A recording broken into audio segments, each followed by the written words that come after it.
Diem-diem si Sobirin inilah ngambil pipa besi yang ada di tas tadi. Diambil lah dia dari belakangnya Pak Anto gitu, diangkat begini.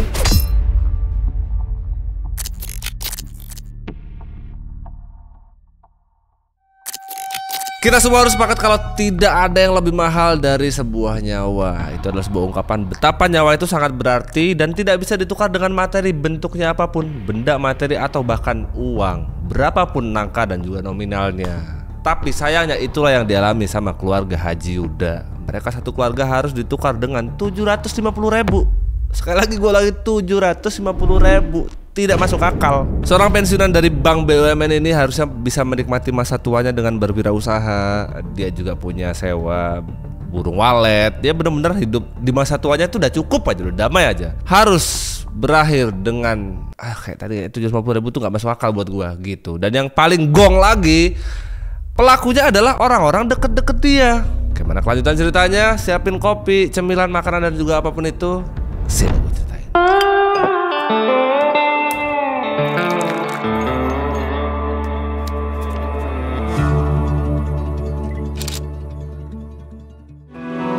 Selamat datang di episode 23. Guys, sebelum gua mulai video hari ini, mungkin akan sedikit panjang, sama gua mau nanya nih, ke depan untuk horror dan juga crime itu akan ada 2 kali dalam seminggu. Menurut lu pada, mending semuanya disatuin dalam satu playlist yang sama atau dipisah jadi 2 playlist yang berbeda? Daripada protes kayak kemarin, Bang, masa Elin lu campur sama cerita horor? iya sorry, kan belum banyak nih. Kupikir karena masih 20-an episode ya udah jadi satu aja. Tapi kalau emang mau dipisah, it's okay, gua pisah. Kasih gua saran nama untuk kasus yang kriminal begini. What?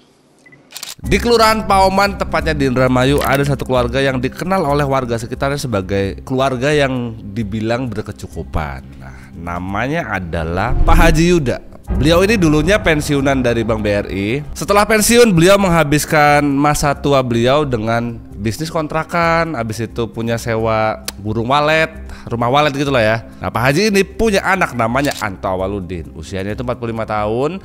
Beliau punya istri namanya adalah Linda, 43 tahun. Nah, si anaknya Pak Haji ini sama, dulunya juga bekerja di BRI. Cuman bedanya kalau bapaknya itu sempat sampai pensiun, kalau Anto ini nggak sampai pensiun dia. Belum sampai pensiun, dia keluar dari sana, resign untuk menerusin bikin usaha toko sama istrinya, Bu Linda tadi. Mereka berdua punya 2 anak. Yang pertama namanya adalah Nisa, usianya 7 tahun, dan satu lagi anak yang masih umur 8 bulan. Namanya adalah Lena. Seperti yang gue bilang tadi, profilingnya di awal, keluarga ini tuh dikenal sama tetangga tuh ya keluarga yang baik. Walaupun beliau ini satu keluarga dibilang berkecukupan, tapi bukan yang pelit gitu loh sama tetangga. Sering berbagi. Udah gitu ibadahnya mereka tuh terbilang rajin. Nah, harusnya dengan profiling keluarga yang begini, harusnya mereka terhindar dari beberapa masalah-masalah yang biasa terjadi di negara kita. Duit lagi. Jadi Pak Anto ini punyalah temen namanya Sobirin. Sobirin ini usianya 10 tahun di bawahnya beliau, 35 tahun berarti. Dulunya mereka kenal itu di bank yang gue bilang tadi. Mereka kerja di satu tempat yang sama. Tapi kebetulan di situasi yang dimana gue lagi ceritain ini, mereka berdua udah resign semuanya. Kalau Pak Anto tadi punya usaha toko, sedangkan Sobirin ini apa ya guys, kalau di tempat kita tuh apa ya? Ngampas. Jadi dia bawain dagangan gitu untuk dibawa keliling dari warung ke warung. Sobirin ini terkenal sering ngutang. Alasannya sih karena ada 1-2 hal yang lagi susah gitu di bisnisnya. Long story short, Sobirin lah pernah ketemu satu momen sama Pak Anto di tokonya Pak Anto. Sama Pak Anto lah dikasih kepercayaan, dikasih amanah. Gak apa-apa Dina, kau bawalah barang ini, kau bawa ngampas ke sana. Tapi karena menurut Sobirin itu barangnya tidak sedikit, dia lah ngerasa kayak wah respect nih gue nih sama abang-abangan gue nih, dikasih modal banyak gitu. Kenapa Pak Anto sepercaya itu? Karena memang dulunya mereka pernah bekerja bersama gitu, pernah kerja bareng. Terlebih ada satu momen tuh dulu si Sobirin ini pernah ngasih rekomendasi pekerja gitu loh ke tempatnya Pak Anto. Namanya adalah Evan Bagus Pratama. Beberapa hari kemudian Sobirin lah datang untuk ketemu sama Pak Anto. Tujuan kedatangannya dia mau nyewa mobil Avanza yang dipunya sama Pak Anto buat ya mungkin dipakai untuk ngampas tadi lah yang aku bilang tadi, untuk angkut dagangan dia. Nah, di tanggal 25 Agustus 2025, berarti belum lama lah kemarin-kemarin ini, Sobirin lah transfer duit 750.000 ke Pak Anto. Ya mungkin hitungannya kayak buat DP sewa gitulah, atau mungkin emang sewanya segitu, gua tahu juga gua jelasnya gimana. Nah, 2 hari setelahnya datanglah tuh Sobirin ke rumahnya Pak Anto. Mana mobil yang kemarin udah aku DP mau aku pakai hari ini? Mobil yang mau dibawa, mobil Avanza tadi itu ternyata hari itu rusak. Gak bisa dibawa sama si Sobirin. Karena ngerasa dongkol lah, si Sobirin lah minta dia balik duitnya, kan mobil udah gak bisa dibawa kan. Ya udah sini duitnya balikin. Tapi duitnya Sobirin ini udah dipakai sama Pak Anto buat tambahan belanjaan tokonya. Gak ada lagi, udah aku pakai duitnya buat belanja toko. Menurut Pak Anto, ya mungkin nilai itu mungkin sepele gitu ya. Apalagi menurut Pak Anto, ya ini Sobirin kawan sendiri aja gitu loh. Jadi Pak Anto gak pernah berpikiran kalau ini bakal menjadi masalah yang besar. Tapi ternyata beda sama apa yang dipikirin sama Sobirin. Sobirin ngerasa kalau dia satu sisi dia dirugiin, tapi lebih dari itu dia juga ngerasa disepelein. Inilah awal mula Sobirin punya niat yang lain ke Pak Anto. Dan karena hal itu Sobirin ngerasa kalau Pak Anto ini udah nipu dia. Dan karena ngerasa udah ditipu, si Sobirin lah punya niat untuk kayak mana caranya kebalik nih gitu. Tapi cara yang mau dipakai sama Sobirin ke Pak Anto ini menurutku lumayan tidak masuk akal dan tidak wajar untuk angka 750.000 ya. Bukannya nyepelin nilai ya, maksud gua dengan apa yang udah terjadi lah. Jadi begini, jadi si Sobirin ini punya niat untuk satu keluarga. Makanya gue bilang tadi gak masuk akal untuk angka 750.000 dengan apa yang mau dia lakuin. Tapi karena dia sadar nih gak mungkin gue bisa beresin semuanya sendiri, dia lah ngajak satu kawan. Dihubungin lah sama dia, itu sepupunya, namanya Prisutiawan atau sebutannya Prio lah ya. Prio ini usianya 29 tahun. Dijelasin semuanya niatnya si Sobirin ini ke si Prio. Di situasi itu Prio tuh lagi BU, tapi walaupun BU kan dia masih sedikit punya ini ya, nalar yang bisa dipakai. Denger apa yang udah dijelasin nama yang diminta sama Sobirin, si Prio rasa udah gila kali gitu dia. Tapi balik lagi, namanya orang BU tuh, apalagi sama Sobirin, si Prio ini dijanjikan nominal yang tidak sedikit 200 juta. Udah sama orang BU dikasih gambaran uang di depan mata 200 juta. Ya nggak ada pilihan lain, digas. Sampai ada tanggal 29 Agustus 2025 sekitar jam 11-an malam gitu, Sobirin sama si Prio tadi datanglah ke rumahnya Pak Anto. Modus ya, mereka berdua tuh datang ke rumahnya Pak Anto untuk ngomongin bisnis minyak goreng. Dan karena sama Pak Anto ini dirasa ini kawan sendiri, ya dia nggak ada naruh curiga apapun. Dibuka lah sama dia pintunya, disilakan masuk, ngobrol mereka. Walaupun menurut gue tetap nggak masuk akal ya, ngomongin bisnis jam 11 malam itu lebih ke ngelantur sih. Dah tuh mereka bertiga ngobrol-ngobrol di ruang tamu depan. Ya sampai tengah malam lah, orang datangnya udah jam 11-an. Terus ada satu waktu Pak Anto inilah diajak sama si Sobirin ke ruangan belakang. Jadi di halaman rumahnya Pak Anto ini ada halaman belakang. Halaman belakang ini biasanya dipakai untuk naruh stok yang ada di toko, yang nggak ketampung di toko, sementara waktu ditaruh di sana. Diajaklah sama si Sobirin Pak Anto ke belakang sana. Bahasanya untuk ngecek barang pengiriman gitulah. Nah tapi yang nggak Pak Anto tahu, dua tamu anjing ini ya, ini datang sebelum ngetok pintu rumah. Mereka tuh bawa kunci sama pipa besi gitu yang memang sudah mereka rencanakan untuk ditaruh di dekat-dekat gudang tadi. Sudah sampai di halaman belakang rumahnya Pak Anto ini, Sobirin ini dari belakang dia diem di tempat yang ditaruh tadi tuh, itu dimasukin ke tas. Tas itu emang udah ada di situ dari sebelum mereka ngobrol di depan tadi. Pas Pak Antonya lagi lengah, dia nengokin gudang segala macam, diem-diem si Sobirin inilah ngambil pipa besi yang ada di tas tadi. Diambil lah dia dari belakangnya Pak Anto gitu, diangkat begini. Kurang lebih kejadiannya gak bisa gue jelasin guys, tapi paling gak kalian dapat lah gambarannya gimana. Beres urusan yang dari halaman belakang itu, Sobirin lah masuk ke rumah itu, masuk ke rumahnya Pak Anto. Lu gak akan nyangka nih apa yang bakal dia lakuin nih. Masalah dia ke kamarnya Pak Haji, bapaknya Pak Anto tadi. Di situasi itu Haji Yuda tuh lagi zikir gitu lah malam-malam. Sama yang dilakuin sama si Sobirin ini ke Pak Haji Yuda, sama kayak apa yang dia lakuin di Yuda di belakang tadi. Yang nggak bisa gue jelasin lah, lo orang dapat gambarannya aja lah. Beres Pak Haji urusannya, pindahlah dia ke ruangan kamarnya Anto. Di ruangan kamarnya Anto kan udah jelas pasti ada bininya kan, Bu Linda yang ku bilang di awal tadi. Dilakukan hal yang sama juga ke Bu Linda. Mungkin karena ngelihat situasinya begitu, mungkin anaknya Bu Linda ini, si Nisa yang gue jelasin 7 tahun tadi, mungkin lah denger itu, disamperin lah ke kamar ibunya. Tapi justru di situ si Nisa ini harus merasakan apa yang dirasain sama ibunya. Selesai semuanya di rumah itu. Yang paling tidak masuk akal apa yang dilakuin sama si Prio. Di awal kan tadi gue cerita tuh ada anak yang terakhir tuh. Ya denger situasi begitu pasti respon pertama yang bisa dilakukan kan nangis kan. Oke sorry banget gue agak susah ya jelasinnya ya. Gue gak tahu YouTube tuh bakalan yes or no nih untuk urusan begini. Cuman yang pasti begini, bukan cuman sampai istri dan juga si Nisa tadi aja, bahkan yang terakhir pun harus merasakan hal yang sama juga. Yang menurut gue tetap tidak masuk akal kalau dibilang demi kepentingan 750.000, udah gak masuk akal gitu. Selesai beresin semua itu, apakah ngambil 750.000 terus pulang? Enggak juga.